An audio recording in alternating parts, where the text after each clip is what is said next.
दोस्तों नमस्कार। अपना ज्ञान चैनल में आपका स्वागत है। तक्षशिला के प्राचीन गुरुकुल में कठोर अनुशासन और गहन ज्ञान का वातावरण था। वहाँ के गुरु आचार्य चाणक्य अपने तीक्ष्ण विचार, गहरी रणनीति और नीतियों के लिए प्रसिद्ध थे।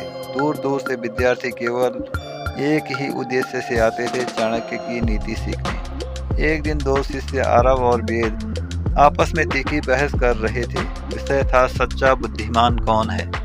आरव बोला, आचार्य, बुद्धिमान वही है जिसका मस्तिष्क तेज हो। वेद ने तर्क दिया, नहीं, जो अधिक शास्त्र पढ़ चुका हो वही बुद्धिमान कहलाता है।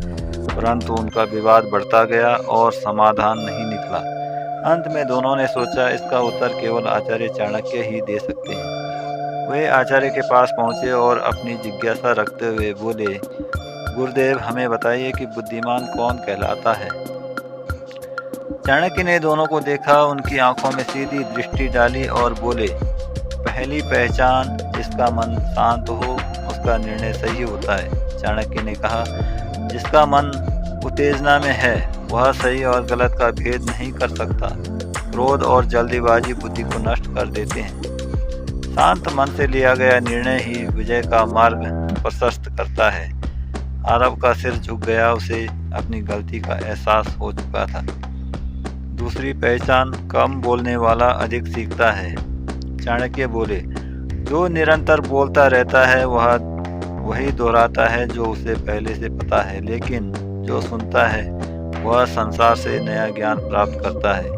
बुद्धिमान वही है जो अपनी वाणी पर नियंत्रण रखे। वेद को अपने व्यवहार का एहसास हुआ। तीसरी पहचान, अपनी योजना समय से पहले प्रकट करना मूर्खता है। चाणक्य की आवाज कठोर हो गई, अधूरे कार्य का प्रचार करना अपने पैरों पर कुल्हाड़ी मारना है। बुद्धिमान व्यक्ति अपने लक्ष्य को पूरा करने के बाद ही दुनिया को बताता है। जिनका कार्य बोलता है उन्हें अपनी प्रशंसा नहीं करनी पड़ती। दोनों शिष्य यह सुनकर गंभीर हो गए।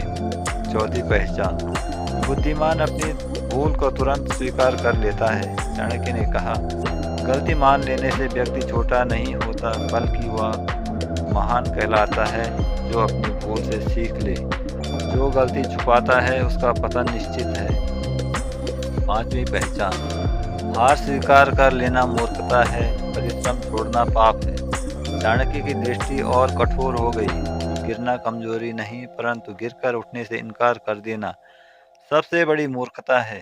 धैर्य, परिश्रम और निरंतर प्रयास, यही बुद्धिमान की असली पहचान है। यह सुनकर दोनों शिष्य भावुक हो गए। उन्होंने आचार्य के चरण स्पर्श किए और प्रण किया, गुरुदेव, आज से हम इन 5 नीतियों को अपने जीवन में उतारेंगे।